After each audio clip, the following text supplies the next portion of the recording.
Two people, same city, both 36. Both started their careers within a year of each other, both earning nearly identical salaries at 23.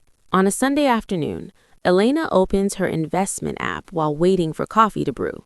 The balance reads $162,000. She glances at it, closes the app, and goes back to her book. Not because it's bad news, because she stopped needing to check it anxiously. It does its thing without her. 11 minutes away, Kevin is sitting at his kitchen table staring at a credit card statement. The balance is $7,400. He can't quite explain how it got there. No crisis, no dramatic purchase, just 8 months of normal life somehow costing more than it used to. He makes solid money. He just doesn't know where it goes. He has a plan. He's going to get serious after the next pay period. Same starting line. One person has $162,000 compounding in the background. The other has $7,400 in debt and a plan that keeps moving forward. Today we're going to talk about when Americans actually cross the major wealth milestones, not the motivational poster version, the real numbers, and what separates the people who get there from the people who keep meaning to. Before we talk about milestones, we need to deal with the data problem, because the way American wealth gets reported is almost perfectly designed to make most people feel either unrealistically optimistic or unnecessarily defeated. The Federal Reserve's Survey of Consumer Finances, the most rigorous household wealth data in the U.S., reports that the average American household net worth is over $1.6 million. Headlines get written about this. YouTube thumbnails get made. The problem, that average is being pulled upward by a small number of households with extraordinary wealth. When a few thousand people have $50 million or $500 million, they drag the average for everyone far above what typical households actually hold. The classic illustration, if one billionaire walks into a room of average earners, the average net worth of everyone in the room suddenly becomes tens of millions of dollars, but nobody's financial situation actually changed. The number that actually tells the story is the median, the household exactly in the middle of the distribution. That figure is $192,700. Half of American households have more, half have less. The gap between the average, $1.6 million, and the median, $192,700, is a ratio of more than 8 to 1. That gap is the fingerprint of how concentrated American wealth actually is. The top 10% of households hold roughly 2/3 of all wealth. The bottom half holds less than 4%. So whenever someone cites average net worth as a benchmark for where you should be, mentally translate it to what the top quintile is doing. It'll be a more honest representation of the actual distribution. Here's what the actual age-based data shows. Households under 35, median net worth around $39,000. Ages 35 to 44, $135,000. Ages 45 to 54, $247,000. Ages 55 to 64, $365,000. The peak, households 65 to 74, right at traditional retirement, sits at approximately $410,000. Sit with that last number. After 4+ years of working, paying mortgages, raising families, following every piece of conventional financial advice they received, the median American household reaches retirement with $410,000. At a standard 4% annual withdrawal, that generates $16,400 a year. Combined with Social Security, you can maintain a basic standard of living, but it is not the retirement most people picture when they imagine their 60s. And it means that for most households, $500,000 isn't a milestone on the way to something bigger. It's a ceiling they'll spend their entire working life approaching and not quite reaching. That's the landscape. Now let's talk about the individual milestones and what actually determines when or whether you cross them. Most financial content treats $100,000 as a celebration checkpoint. Post about it, feel good, move on. And it is worth celebrating, but not for the reason most people think. The reason $100,000 matters isn't the number. It's what the number does to the math. Here's the mechanics. If you're investing $10,000 a year and earning 7% annual returns, getting to 0 to 100,000 takes roughly 8 years. That's the slowest stretch you will ever experience. From 100,000 to 200,000 takes about 5 years. From 200,000 to 300,000, under 4. Each additional $100,000 takes less time than the one before it because the portfolio itself is now doing more of the lifting. At $100,000 invested and 7% returns, your portfolio generates $7,000 a year on its own without you contributing anything. That's 70% of your annual contribution showing up for free. By $300,000, your portfolio generates $21,000 a year. By $500,000, it's generating $35,000 annually, more than the median American income, from doing nothing except existing and compounding. This is the inflection point. $100,000 is where compounding stops being an abstract concept and becomes a real visible number in your account every year. When does the typical American cross it? Based on Federal Reserve data, the median household reaches $100,000 in their late 30s, consistent with the transition from the under 35 median of $39,000 to the 35 to 44 median of $135,000. Elena hit it at 34 because she started investing $380 a month at 23 and didn't stop. Not when she changed apartments, not when she got a promotion and everyone around her upgraded their lifestyle, not when a relationship ended and finances got complicated. She just didn't stop. Kevin started a retirement account at 27, cashed out a portion of it during a job transition in his early 30s, it wasn't that much, and restarted at a lower contribution rate. He has about $24,000 today. Same starting line, very different trajectory. The savings rate is the variable that determines almost everything here. On a $68,000 salary, saving 5% gets you to $100,000 in 16 years. Saving 15% gets you there in under 9.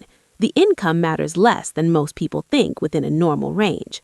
The percentage you actually keep and invest is nearly everything, and that percentage gets quietly eroded by car payments that feel manageable, subscriptions you stopped actively choosing, and a lifestyle that expands every time the salary does. Here's the part most financial content skips. Roughly 70 to 75% of American households never cross $500,000 in net worth. 3 out of 4 people spend their entire financial lives below this number. And yet, the math of getting from $100,000 to $500,000 is objectively easier than getting from 0 to $100,000. The compounding engine is already running. The question is why most people stall. 3 forces tend to converge in the same decade. First, housing costs. The ratio of median house price to median annual income was around 3 times income in the early 1970s. Today, it's closer to 5 to 6 times, depending on the market. Many people are either buying homes that absorb 38 to 45% of take-home pay, leaving almost nothing available for investment, or renting in expensive markets where the rent check is funding someone else's wealth accumulation instead of their own. Second, vehicle financing. The average new car payment in the U.S. is now over $700 a month. If someone at 31 commits to $700 a month in car payments indefinitely because the payments never really stop, they just switch vehicles, and instead that $700 had gone into a broad market index fund for 30 years at 10% returns, the difference is over $1.5 million. The car isn't priced at $42,000. The real price is $1.5 million. It's just paid in future wealth rather than present dollars, which makes it invisible at the point of purchase. Third, income expansion without wealth creation. Research on household financial behavior consistently shows that the paycheck-to-paycheck rate among households earning $100,000 or more is over 40%. At $200,000 to $300,000 in household income, that rate drops to around 16%, the most financially stable bracket in America. But at $300,000 to $500,000 in household income, it climbs back up to over 40%. Higher income doesn't automatically produce wealth. The income and spending gap produces wealth. And at every income level, most people find sophisticated ways to close that gap in the wrong direction. For the people who do reach $500,000, and some do, What changes practically is that the portfolio starts generating income that rivals a salary. At $500,000 invested at 10%, that's $50,000 a year arriving without a commute, a performance review, or a manager's approval. You develop margin, the ability to handle an unexpected expense without a credit card, to take a lower-paying job you actually want, to say no to something without the whole structure collapsing. Elena is on track to cross $500,000 around 45. Kevin, 11 minutes away, is on year 2 of a plan to pay off the credit card. About 18% of American households have crossed $1 million in net worth. That sounds significant. It also means 82% haven't, and of the 18% who have, the profile is almost the opposite of what most people imagine. A large-scale survey of over 10,000 millionaires found 79% received no inheritance. A third never earned 6 figures in a single year. The average age at which they first crossed $1 million was 49, after roughly 28 years of consistent investing. Not aggressive, not lucky, just consistent. Didn't stop when life got complicated. The typical American millionaire is 61 or 62. They have the wealth. They don't have 30 or 40 years to live with it and deploy it.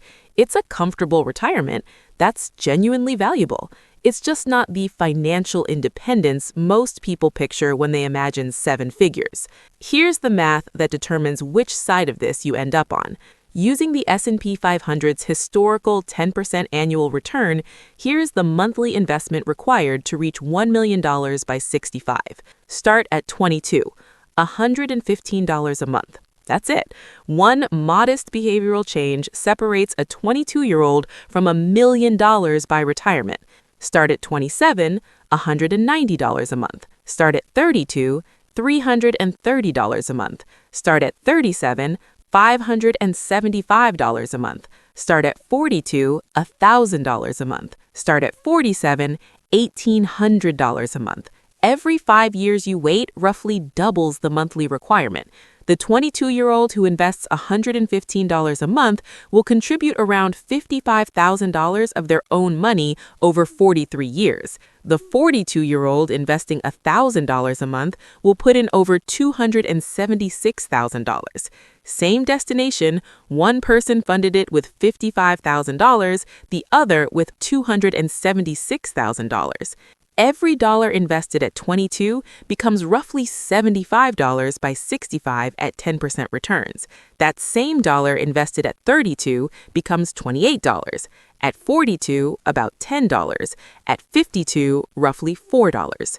You're not just losing a few years of growth when you delay. You're trading $75 worth of future wealth for $4 worth and funding your current lifestyle on the difference.